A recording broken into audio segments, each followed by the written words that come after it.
Madras high court के जज स्वामीनाथन की कुर्सी खतरे में है क्योंकि 107 सांसदों ने महाभियोग प्रस्ताव पर हस्ताक्षर कर दिए हैं। साथ ही स्पीकर को नोटिस भी सौंप दिया है। जिन सांसदों ने नोटिस दिया है, खास बात यह है कि उसमें कई बड़े सांसदों के नाम है और ये सारे सांसद विपक्षी दलों के हैं।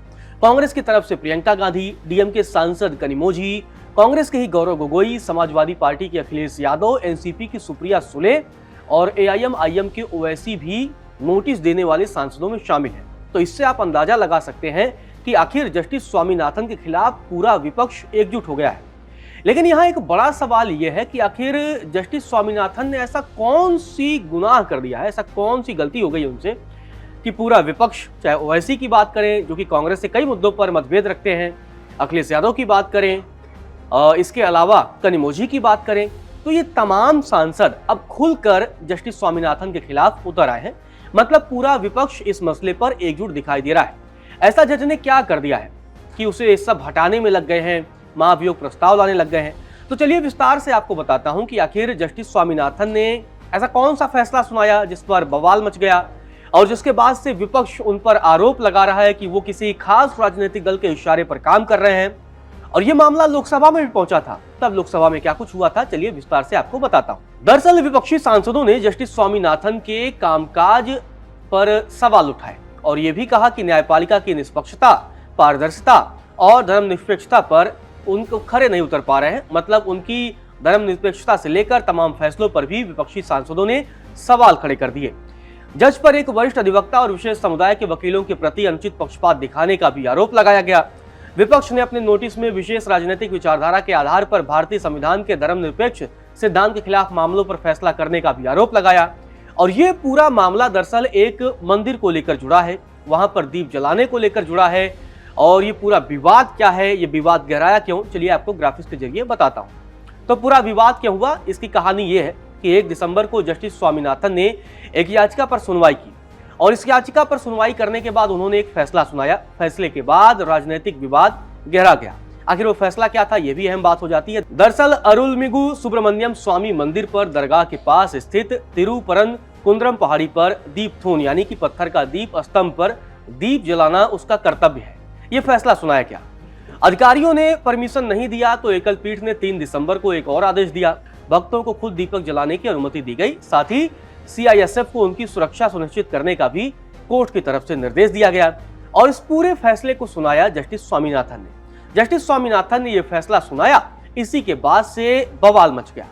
तमिलनाडु से लेकर दिल्ली के संसद तक पूरा बवाल मचा।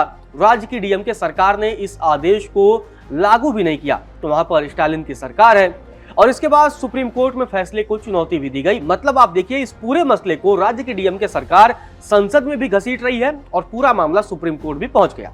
इसके बाद मदुरई पीठ ने पिछले हफ्ते मदुरई जिला कलेक्टर और शहर के पुलिस आयुक्त द्वारा दायर एक अपील को भी खारिज कर दिया। अब विपक्षी सांसदों ने जस्टिस स्वामीनाथन को हटाने के लिए नोटिस दिया है।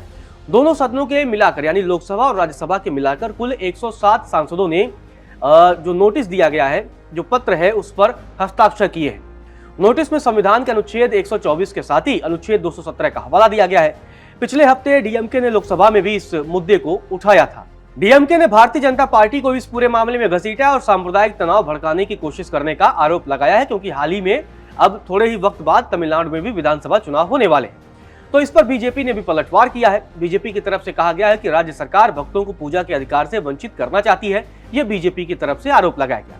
वहीं जस्टिस स्वामीनाथन पर विपक्ष की तरफ से यह भी आरोप लगाया गया कि वह एक खास राजनीतिक विचारधारा के आधार पर फैसले लेते हैं। मतलब विपक्ष का यह कहना था कि वो भाजपा के इशारे पर काम करते हैं और इस तरह से फैसले देते हैं जो भारतीय संविधान के धर्मनिरपेक्ष सिद्धांतों के खिलाफ है। सरकार को भी इस मामले में घसीटा गया। बीजेपी पर आरोप लगे तो सामने केंद्रीय मंत्री किरण रिजिजू आए और उन्होंने जोर देकर कहा कि कोई भी न्यायपालिका पर आक्षेप नहीं लगा सकता है। उनकी तरफ से ये बयान आया। अब यहाँ ये भी समझना जरूरी है कि आखिर जज को हटाने की प्रक्रिया क्या है, क्योंकि हमने कई ऐसे मसलों में देखा है। दरअसल हाईकोर्ट या सुप्रीम कोर्ट के जज को हटाने का प्रस्ताव लोकसभा या राज्यसभा यानी दोनों ही सदनों में लाया जा सकता है, बशर्ते एक सांसदों की एक निश्चित संख्या होनी चाहिए। अगर स्पीकर उस नोटिस को मंजूरी देते हैं तो एक 3 सदस्यीय जांच समिति बनाई जाती है। इस समिति में सुप्रीम कोर्ट का एक जज होगा। मतलब अगर चाहे वो सुप्रीम कोर्ट के जज का मामला हो, चाहे हाई कोर्ट के जज का मामला हो, तो उस कमेटी अगर स्पीकर मंजूरी देते हैं तो उसमें एक सुप्रीम कोर्ट का जज होगा, किसी हाई कोर्ट का चीफ जस्टिस होगा और एक वरिष्ठ कानून एक्सपर्ट होगा, मतलब जो कानूनी तौर पर बहुत जानकार है, वो शामिल होगा और यह समिति आरोपों की जांच करती है। अगर समिति जांच के बाद आरोपों को सही मान लेती है तो फिर प्रस्ताव दोनों सदनों में पास होना अनिवार्य होता है, यानी वोटिंग कराई जाती है। वहीं जज को हटाने के प्रस्ताव का समर्थन करने के लिए कम से कम 100 सांसदों की जरूरत होती है और विपक्ष के 107 सांसदों ने दस्तखत भी कर दिया है।